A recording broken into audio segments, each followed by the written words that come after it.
అందరికీ నమస్కారం. రేపటి రాశి ఫలాలు అంటే 16 జూలై 2026 స్వస్తి శ్రీ పరాభనామ సంవత్సరం ఉత్తరాయణం. తిథి విధియ నక్షత్రం ఆశ్లేష. మొదటి రాశి మేషరాశి. సమాజంలో గౌరవ మర్యాదలు పెరుగుతాయి. అయితే ఆర్థిక లావాదేవీల పరంగా నిర్ణయాలు వద్దు, తొందరపాటు నిర్ణయాలు వద్దు. ఉద్యోగంలో ప్రయత్నాలు ఆశించిన శుభవార్తలు వింటారు. గురు ఆదిత్య యోగం వల్ల మీకు ఆకస్మిక ధనలాభం సూచనలు ఉన్నాయి. చేయవలసిన పరిహారం దత్తాత్రేయుని లేదా శివునికి పసుపు పూలతో పూజ చేయండి. తదుపరి రాశి వృషభ రాశి.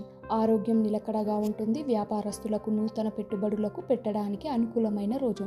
ఆత్మవిశ్వాసం, ఉత్సాహం పెరుగుతుంది.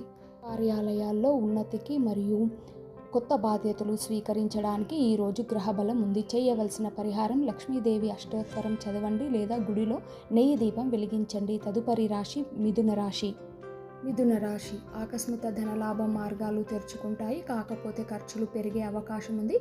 సామాజిక సేవా కార్యక్రమంలో పాల్గొంటారు. నాయకత్వ లక్షణాలు మెరుగుపడతాయి. చేయవలసిన పరిహారం విష్ణు సహస్రనామ పారాయణ చేయండి లేదా దేవాలయ దర్శనం చేయండి. ఇలా రోజువారీ రాశి ఫలాల కోసం ఇప్పుడే మన ఛానల్ని సబ్స్క్రైబ్ చేసుకోండి. తదుపరి రాశి కర్కాటక రాశి. సూర్యుడు మీ రాశిలో ప్రవేశించడం వల్ల మానసిక ప్రశాంతత లభిస్తుంది. ప్రభుత్వ సంబంధించిన పనులు సజావుగా సాగుతాయి.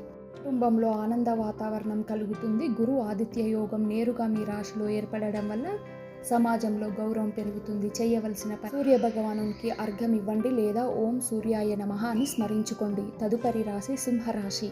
వ్యాపారస్తుల భాగస్వామ్య వ్యవహారాల్లో కొద్దిపాటు విభేదాలు రావచ్చు. ఓపికగా ఉండండి. వృత్తి ఉద్యోగంలో పని ఒత్తిడి ఎక్కువగా ఉండవచ్చు. దూర ప్రయాణాల వల్ల అలసట చెందుతారు. ఖర్చులు నియంత్రించడం అవసరం. చేయవలసిన పరిహారం గాయత్రి మంత్రం 21 సార్లు స్మరించండి లేదా ఎర్రటి పూలతో పూజించండి. తదుపరి రాశి కన్యా రాశి. ఆర్థికంగా చాలా అనుకూలమైన రోజు. పాత బాకీలు వసూలవుతాయి. నూతన పరిచయాలు వ్యాపారానికి తోడ్పడతాయి. మిత్రుల నుంచి ఆశించిన సహాయం అందుతుంది. శుభవార్తలు వింటారు. చేయవలసిన పరిహారం అరటి చెట్టుకు నీళ్లు పోయండి లేదా ప్రదక్షిణ చేయడం ఉత్తమం. తదుపరి రాశి తులారాశి. సమాజంలో మీకు ప్రతిష్ట పెరుగుతుంది. ఉద్యోగ జీవితం ప్రశాంతంగా సాగుతుంది. పై అధికారుల నుండి ప్రశంసలు దక్కుతాయి. రియల్ ఎస్టేట్ లేదా భూ సంబంధించిన వ్యాపారాలకు భారీ లాభాలు సూచిస్తున్నాయి. చేయవలసిన పరిహారం దత్తాత్రేయ దర్శనం చేయండి లేదా పేద విద్యార్థులకు పుస్తకాలు లేదా ఏదైనా వస్తువులు దానం చేయండి. తదుపరి రాశి వృశ్చిక రాశి. తలపెట్టిన పనులు చిన్నపాటి ఆటంకాలు ఎదురైనప్పటికీ పట్టుదలతో పూర్తి చేస్తారు. తండ్రి గారితో సఖ్యత పెరుగుతుంది. ఆధ్యాత్మిక యాత్రలపై ఆసక్తి చూపుతారు.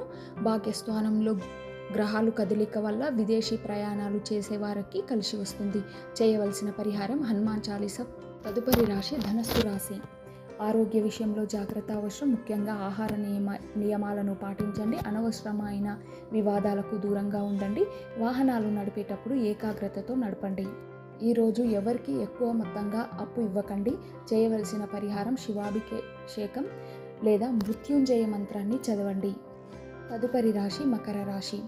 వివాహ ప్రయత్నాలు ఫలించే అవకాశం ఉంది. భాగ్యస్వామ్య వ్యాపారాలు లాభసాటిగా ఉంటాయి. జీవిత భాగ్యస్వామితో ఆనందంగా ఉంటారు. సూర్య గురు దృష్టి మీ రాశిపై ఉండడం వల్ల ఆకస్మిక కెరియర్ గ్రోత్ ఉంటుంది.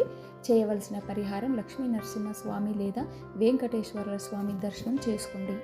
తదుపరి రాశి కుంభరాశి. ఆరోగ్యం మెరుగుపడుతుంది. పాత రుణాలు తీర్చడానికి మార్గాలు సుగమం అవుతాయి. కోర్టు వ్యవహారాలు లేదా పాత వివాదాలు మీకు అనుకూలంగా ఉంటుంది. ఉద్యోగంలో మీ పనితీరుకి మంచి గుర్తింపు లభిస్తుంది. చేయవలసిన పరిహారం శనిదేవునికి నువ్వుల దీపం పెట్టండి లేదా ఆంజనేయ స్వామికి సింధూరం పూజ చేయండి. తదుపరి రాశి మీనరాశి. కళా సాహిత్య రంగాల వారికి మంచి అవకాశాలు వస్తాయి. చదువుకున్న పిల్లలకు ఏకాగ్రత పెరుగుతుంది. సంతానం పరంగా మంచి వార్తలు వింటారు. కొత్త ఆలోచనలు మంచి ఫలితాలను ఇస్తాయి. చేయవలసిన పరిహారం గురు చరిత్ర చదవండి లేదా దేవాలయ దర్శనం చేసుకోండి. సర్వే జన సుఖినో భవంతు.